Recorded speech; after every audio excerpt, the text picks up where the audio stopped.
Caught the EDI Jester. I'm doing a few in the run up to Christmas to get you ready. So you've got something to watch between now and Christmas.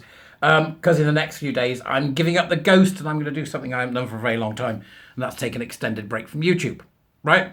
So, but, you know, over the Christmas period, I'll be back. Fret ye not. Your Jester's going nowhere.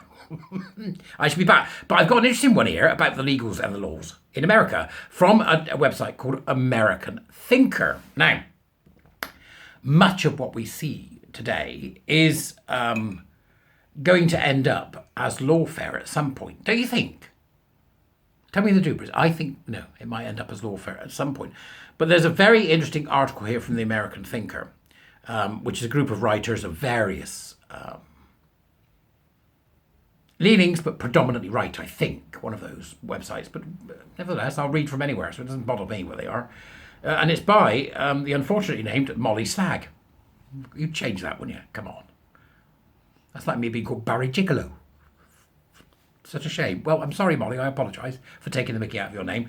And I hope that you'll forgive me. But Molly Slag. Slag doesn't mean the same thing in America, I don't think, as it does over here. You know, it's either a pile of stuff that's not coal or a loose woman. No, blokes can be slags too. You ever met a gay man? Slag. Right, so, fortunately for us, says Molly, the world is binary. Truth value is binary. Of the 4 kinds of sentences in the English language, declarative, exclamatory, imperative, and interrogatory. I love that. You know why I love that? Because it's in the Warrior Teacher Programme. Right, so declarative, exclamatory, imperative, and interrogatory. Only one, the declarative, has a truth value. Fascinating, you see, a truth value. And that truth value is always either true or false. Existence itself is binary. Every entity that can be conceived either exists or not. So what they're saying is no matter who you are, no matter what you either are or you aren't. Yep. A bit Schrodinger's, isn't it? You, shut up. Right, okay. Only one. Now, every entity either is or isn't. Computer science too is binary. It's like this person is a warrior teacher, right? It's all in me, of course. Binary. Computer science depends upon the fact that electoral circuits are either closed or open. Closed or open, that's it. Closed or open. Off or on. Ah, dear, it's so true. And of course, human sexuality is binary. Each human being is either male or female. Moreover, every cell in the human body is either male or female. Your entire mass, or as I call it, the gestalt, is made up of male or female.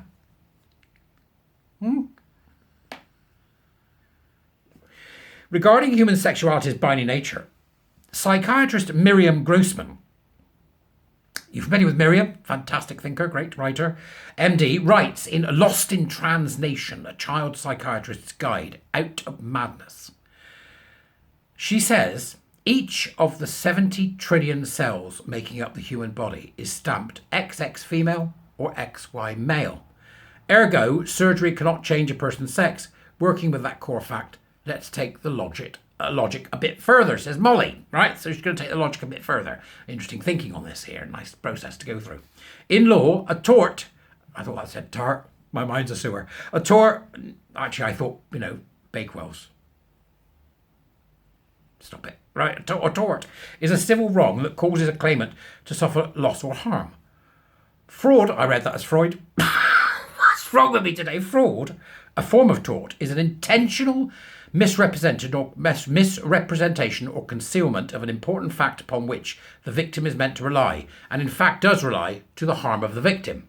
The essence of fraud is intentional deceit. Deceit, it turns, comes in 2 flavours. Misrepresentation and concealment. This is interesting, isn't it? Can you see where it's going? This is interesting.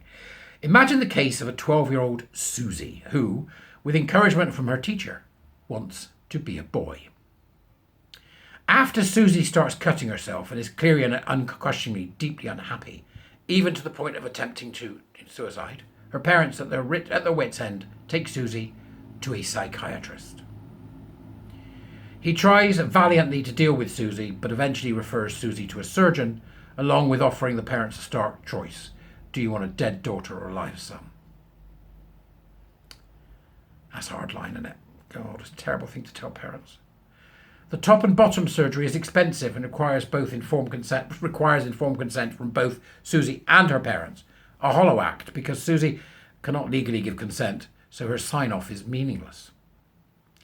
To obtain this consent, the surgeon gently describes the top and bottom surgery and its pros and cons. Does the surgeon ever tell Susie or her parents that the surgery will make her a boy? Probably not in so many words. Do the parents or Susie ever directly ask, will this surgery make Susie a boy? Maybe, but if they do, the answer they will receive will be equivocal, yet tinctured with a sufficient assurance to keep alive their spark of hope that this surgery will make Susie a boy, ending this episode of excruciating agony. With this kind of equivocating, it's most likely neither Susie nor her parents could later be able to testify in court that the doctor explicitly stated, Susie, we are going to make you into a boy.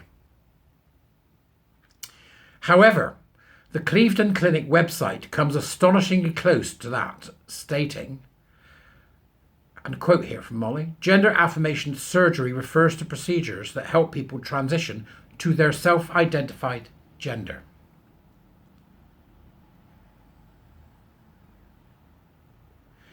They say this knowing that most people don't distinguish between sex and gender, which is reasonable given that the words historically have been understood to mean the same thing. Again, this mush language cleverly moves the parents' hands towards the bottom of the consent form while maintaining plausible deniability. After Susie has been put to the horror of top and bottom surgery, only to realise that, cosmetic surgery notwithstanding, she's still a girl, her parents may be inclined to sue the surgeon for fraud. Imagine now that the case goes to trial and the plaintiff's first witness is the doctor. And Susie's attorney says to the doctor, Doctor, before the top or bottom surgery, was Susie a boy or a girl? Surgeon replies, she was a girl. The surgeon's attorney says, post-surgery, is she a boy or a girl? The surgeon replies, she is a girl. Susie's attorney then says, Doctor, did you ever tell Susie and her parents that after the surgery she would be a boy? Certainly not, replies the surgeon. Susie's attorney replies, did you ever tell Susie that after the surgery she would still be a girl? And the surgeon replies, well, not in so many words. After excusing the surgeon, the attorney then calls Susie to the stand as the next witness. Susie's attorney says, Susie, did the doctor ever tell you that after surgery you would still be a girl? And Susie replies, no. So there we have it. Unless the jurors in DC or San Francisco, they know that Susie and her parents hoped the surgery would change her sex. That the doctor knew that that's what they hoped, and that the doctor knew it was impossible but did not tell them so. He concealed from them the key central fact that suffuses the entire episode, a concealment that constitutes fraud.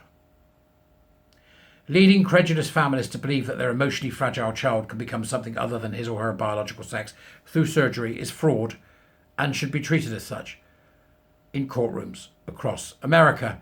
Fiat justitia, which is let justice be done. I think it's an interesting take. We know the whole house of cards is built on lies. But let me know your thoughts in the comments, because this is an interesting take from Molly. Thanks, Molly, wherever you are in the world, the American thinker. What do we think? What do the lawyers think? How would this work in the UK? Let's go for deception. That actually the whole thing is a deception. Can we do that? Is it lawful? You tell me. I'll see you later. Bye, folks.